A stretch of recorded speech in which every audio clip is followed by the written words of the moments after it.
یہ آنسو تکلیف کے نہیں بلکہ اس بات کی خوشی کے تھے کہ اس سیاہ اور ظالم گھرانے میں بھی کم از کم ایک انسان ایسا ہے جو مجھے ایک جیتا جاگتا انسان سمجھتا ہے اور میری عزت اور حرمت کا احترام کرتا ہے۔ اس رات مجھے پہلی بار یہ احساس ہوا کہ اس تاریک راستے میں سمیع میری امید کی وہ واحد کرن ہے جو اس رسم کے خلاف لڑنے میں میرا ساتھ دے سکتا ہے۔ اگلی صبح جب میری آنکھ کھلی تو سمیع جا چکا تھا اور سورج کی پہلی کرن کے ساتھ ہی میری ساس کمرے میں داخل ہوئیں۔ اس کے رویے میں ذرا برابر بھی ہمدردی نہیں تھی۔ اس نے سخت لہجے میں مجھ سے کہا کہ روپا چلو اٹھو، اب سوئے رہنے کا وقت نہیں، ختم ہو گیا، اب سے اس گھر کی کچن کی ساری ذمہ داری تمہاری ہے، جاؤ اور سب کے لیے ناشتہ تیار کرو، پھر گھر کا سارا کام بھی تمہیں ہی کرنا ہے۔ میں خاموشی سے اٹھی۔ رات بھر کی جسمانی اور ذہنی تھکن کی وجہ سے میرا جسم ٹوٹ رہا تھا، لیکن میرے پاس انکار کی کوئی گنجائش نہیں تھی۔ میں نے کچن میں جا کر سب کے لیے ناشتہ بنایا، کپڑے دھوئے اور گھر کی صفائی کی۔ ساس پورا دن مجھ پر نظر رکھے ہوئے تھیں اور ذرا سی سستی پر طعنے دیتی رہیں۔ شام ڈھلے جب تمام بھائی کھیتوں کی محنت مزدوری سے واپس لوٹ کر آئے تو میرے دل میں وہی پرانا خوف دوبارہ جاگ اٹھا۔ روٹی کپڑا دینے کا حق جتا کر خاندانی روایت کے نام پر مجھ پر اپنا حکم چلانے کا وقت پھر سے آ گیا تھا۔ دن گزرتے جا رہے تھے اور روزانہ کا وہی دردناک سلسلہ جاری تھا، صبح سے شام تک گھر کی غلامی اور رات کو خاندانی رسم کے نام پر استحال۔ لیکن ایک دن جب ساس نے روپا کو مزید دبانے اور ایک غلط شرط ماننے پر مجبور کیا تو روپا کے اندر چھپا صبر کا پیمانہ چھلک گیا۔ روپا نے ساس کے سامنے برتن پٹک دیے، اونچی آواز میں کہا، بس بہت ہو گیا، اب میں اس گھر میں کسی غلام کی طرح زندگی نہیں گزاروں گی۔ یہ کوئی رسم نہیں بلکہ ایک عورت کی زندگی کا زہر ہے اور میں اس زہر کو مزید نہیں پی سکتی۔ ساس یہ سن کر ہکا بکا رہ گئیں اور غصے سے چنگاڑی کہ تیری یہ ہمت، اس گھر کی بہو ہو کر ہماری صدیوں پرانی رسم کے خلاف زبان چلاتی ہے، ابھی تیرے شوہر کو بلا کر تجھے سیدھا کرواتی ہوں۔ شام کو جب سبھی بھائی کھیتوں سے لوٹے تو ساس نے چیخ چیخ کر جگر اور باقیوں کو روپا کی سرکشی کے بارے میں بتایا۔ سب سے بڑا بھائی جگر غصے سے لال پیلا ہوتا ہوا روپا کی طرف بڑھا کہ تیری اتنی اوقات کہ تو ہماری خاندانی روایت پر سوال اٹھائے، تجھے اس گھر میں رہنا تو ہے تو خاموشی سے وہی کرنا ہوگا جو اس گھر کا قانون ہے۔ اس سے پہلے کہ جگر روپا پر ہاتھ اٹھاتا یا تشدد کرتا، سمیر فوراً ان کے درمیان میں آ کر کھڑا ہو گیا۔ سمیر کی آنکھوں میں ڈر کے بجائے ایک مضبوط ارادہ تھا اور اس نے کہا کہ خبردار جگر بھائی، اگر آپ نے روپا کو ہاتھ بھی لگایا، وہ بالکل سچ کہہ رہی ہے، ہم جو کچھ اس کے ساتھ اور اس گاؤں کی عورتوں کے ساتھ کرتے آئے ہیں وہ کوئی عزت یا رسم نہیں بلکہ جہالت اور ظلم ہے۔ سمیر کے اس قدم نے پورے گھر میں زلزلہ برپا کر دیا۔ راجو اور گوپال بھی جگر کی حمایت میں آگے بڑھے۔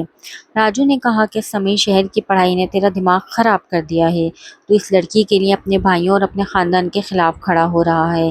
سمیر نے جواب دیا کہ اگر ہمارا خاندان ظلم پر قائم ہے تو مجھے ایسے خاندان کی روایت سے نفرت ہے۔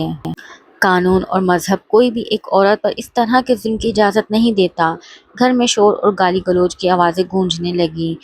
جگر نے سمیر کا گریبان پکڑنے کی کوشش کی لیکن سمیر نے اس کا ہاتھ جھٹک دیا اور کہا کہ اب میں خاموش نہیں رہوں گا، اگر تم لوگوں نے یہ ظلم بند نہ کیا تو میں روپا کو لے کر عدالت اور پولیس کے پاس جاؤں گا اور اس گاؤں کو اس کے کالے قانون کو ختم کروا کے رہوں گا۔ روپا نے جب دیکھا کہ سمیر اس کے لیے اپنے پورے خاندان سے ٹکرا گیا تو اس کے دل کا خوف ہمیشہ کے لیے ختم ہو گیا۔ وہ آگے بڑھی اور سمیر کے شانہ بشانہ کھڑی ہو کر بولی، اب میں اکیلی نہیں ہوں، سمیر میرے ساتھ ہیں اور ہم اس گھر کی ان چار دیواریوں کے اندر چھپ کر سسکاریاں بھرنے کے بجائے پورے گاؤں کے سامنے اس رسم کا پردہ چاک کریں گے۔ گھر کے ماحول میں ایک شدید کشیدگی پھیل چکی تھی۔ چاروں بڑے بھائی اور ساس سکتے میں تھے کیونکہ اس گھر میں پہلی بار کسی نے اس رسم کے خلاف آنکھوں میں آنکھیں ڈال کر بات کی تھی۔ گھر کے اندر اٹھنے والی بغاوت کی خبر جنگل کی آگ کی طرح پورے گاؤں میں پھیل گئی۔ گاؤں کے لوگوں کے لیے بات ناقابل برداشت تھی کہ ایک بہو اور چھوٹے بیٹے نے ان کی برسوں پرانے نظام کو للکارا ہے۔ اگلی ہی صبح گاؤں کے وڈیرے اور زمینداروں نے ایک بڑی پنچایت بلا لی۔ گاؤں کا چودھری برآمدے میں اونچی نشست پر بیٹھا تھا اور گرد و پیش پورے گاؤں کے مرد جمع تھے۔ روپا اور سمیر کو پنچایت کے سامنے پیش کیا گیا۔ چودھری نے سمیر پر غضبناک نظریں ڈالتے ہوئے کہا کہ سمیر، شہر کی تعلیم نے تجھے اتنا اندھا کر دیا کہ تو اپنے آباء و اجداد کی رسم پر سوال اٹھا رہا ہے۔ یہ رسم کوئی حادثہ نہیں بلکہ ہمارے گاؤں کے امن اور زمین کو بچانے کے لیے بنائی گئی ہے۔ زمینداروں نے اس ظالمانہ رسم کی آڑ میں اپنی سچی نیت کا اظہار کیا کہ اگر ہر بھائی کی الگ شادی ہوگی تو باپ کی جائیداد کے ٹکڑے ہو جائیں گے، گھروں میں وارثوں اور زمینوں کے تنازع کھڑے ہوں گے۔ یہ رسم اس لیے قائم کی گئی ہے تاکہ زمین اور جائیداد ایک ہی گھرانے میں اکٹھی رہے اور بنٹوارا نہ ہو۔ روپا نے گھونگھٹ اٹھا کر پنچایت کی آنکھوں میں آنکھیں ڈال کر کہا، زمین اور جائیداد کو بچانے کے لیے ایک عورت کی زندگی، اس کی عزت اور اس کے حقوق کی قربانی دینا کہاں کا انصاف ہے؟ یہ رسم نہیں بلکہ جائیداد کے لالچ میں کیا جانے والا وہ مظالم ہے۔ پنچایت کے بڑے غصے سے تلملا اٹھے اور انہوں نے فیصلہ سنایا کہ اگر تم دونوں نے اس روایت کو تسلیم نہ کیا تو تم دونوں کو اس گاؤں سے آگ کر دیا جائے گا اور سخت سے سخت سزا دی جائے گی۔ پنچایت کے اس یک طرفہ اور ظالمانہ فیصلے کے بعد سمیر روپا کو لے کر سیدھا قریبی تھانے میں پہنچا۔ لیکن گاؤں کا نظام اتنا گلا سڑا تھا کہ انصاف کی امید وہاں بھی دم توڑ گئی۔ تھانے دار نے سمیر کی شکایت سننے کے بعد ایک ٹھنڈی آہ بھری اور کہا کہ سمیر بابو، تم پڑھے لکھے ہو کر بھی بات کو نہیں سمجھ رہے۔ ہم گاؤں کے ان اندرونی معاملے اور رواجوں میں دخل نہیں دے سکتے۔ اگر ہم ان زمینداروں کے خلاف قدم اٹھایا تو ہماری نوکری بھی جائے گی اور تم دونوں کی جان بھی خطرے میں پڑ جائے گی۔ پولیس نے صاف صاف مدد کرنے سے انکار کر دیا اور انہیں واپس لوٹنے کا مشورہ دیا۔ پولیس اسٹیشن سے باہر نکلتے وقت چاروں طرف سے راستے بند نظر آ رہے تھے۔ پنچایت ان کے خلاف تھی، خاندانی جائیداد کے حریص بھائی اور ساس دشمن بن چکے تھے اور قانون بھی طاقتور زمینداروں کا غلام بن چکا تھا۔ روپا نے سمیر کا ہاتھ مضبوطی سے تھاما اور کہا کہ سمیر، اگر یہ گاؤں، یہ پنچایت اور پولیس ہمارے ساتھ نہیں ہیں تو بھی ہم پیچھے نہیں ہٹیں گے۔ ہم اس ظلم کو قبول کرنے کے بجائے اپنے حق اور اس ظالمانہ رسم کے خاتمے کے لیے آخری حد تک جائیں گے۔ پولیس اور پنچایت سے مایوس ہو کر میں اور سمیر خاموشی سے گھر لوٹ آئے۔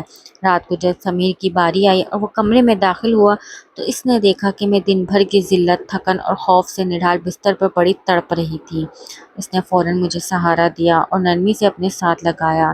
اس کے اس محفوظ لمس نے میری روح تک کو سکون پہنچایا۔ میں اس کے سینے سے لگ کر پھوٹ پھوٹ کر رو پڑی اور اپنے دل کا سارا غبار نکال دیا۔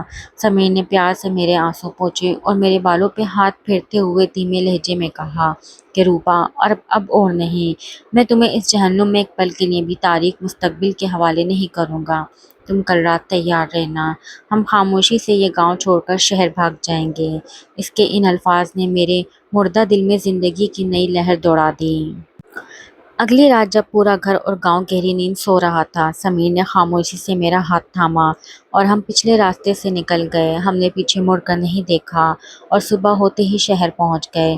شہر پہنچ کر سمیر مجھے ایک معروف NGO کے دفتر لے گیا۔ وہاں موجود خواتین کے حقوق کے لیے کام کرنے والی ٹیم نے ہماری پوری کہانی سنی۔ روپا کی بے باکی اور اس ظالمانہ رسم کی حقیقت سن کر وہ ششدر رہ گئیں اور انہوں نے فوراً ہماری قانونی مدد کرنے کا فیصلہ کیا۔ NGO کے وکیل نے اس معاملے کو ہائی کورٹ میں اٹھایا اور ہمارے رہنے کا محفوظ انتظام کیا۔ کچھ ہی دنوں میں گاؤں کے زمیندار جگر، راجو اور باقی بھائی ہمیں ڈھونڈتے ہوئے شہر کے اس سینٹر تک پہنچ گئے۔ وہ روپا کو زبردستی واپس لے جانے کی کوشش کر رہے تھے اور اپنی خاندانی روایت کا رونا رو رہے تھے، لیکن اس بار حالات بدل چکے تھے۔ شہر کی پولیس اور NGO کے نمائندے ہمارے تحفظ کے لیے وہاں موجود تھے۔ جب جگر نے زبردستی کرنے کی کوشش کی تو ڈیوٹی پر موجود پولیس افسر نے اسے سخت لہجے میں روک کر خبردار کیا، اگر تم نے اس کو نقصان پہنچانے یا زبردستی کرنے کی کوشش کی تو تم سب کو سیدھا جیل میں ڈال دیا جائے گا۔ یہ تمہارا گاؤں نہیں ہے جہاں تم عورتوں کی عزت پر ڈاکہ ڈالو اور اسے رسم کا نام دو۔ قانون کی نظر میں یہ عورت صرف سمیر کی بیوی ہے اور یہ اپنی مرضی سے سمیر کے ساتھ رہے گی۔ عدالت کی سماعت کا دن آیا۔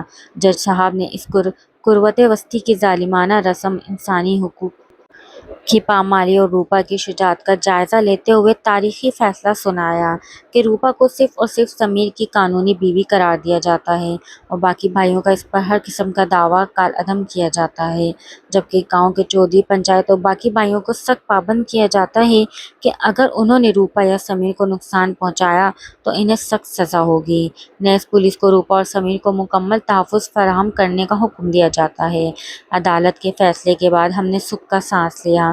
میں نے سمیر کو اپنے سچے شوہر اور ہمسفر کے طور پر دل سے قبول کر لیا تھا، کیونکہ اس نے مجھے ظلم کے اندھیروں سے نکال کر عزت اور محبت کی زندگی دی تھی۔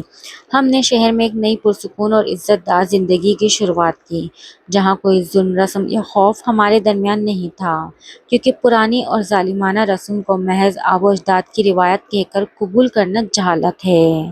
اور ایک عورت کوئی جائیداد نہیں بلکہ وہ عزت اور محبت کی مستحق ہے۔ اگر آپ کو یہ کہانی اچھی لگی ہو تو ویڈیو کو لائک اور ایک پیارا سا کمنٹ ضرور کیجیے گا، اور اس طرح کی نئی سٹوریز سننے کے لیے روزانہ شام 4 بجے میرے چینل کا وزٹ کیا کریں۔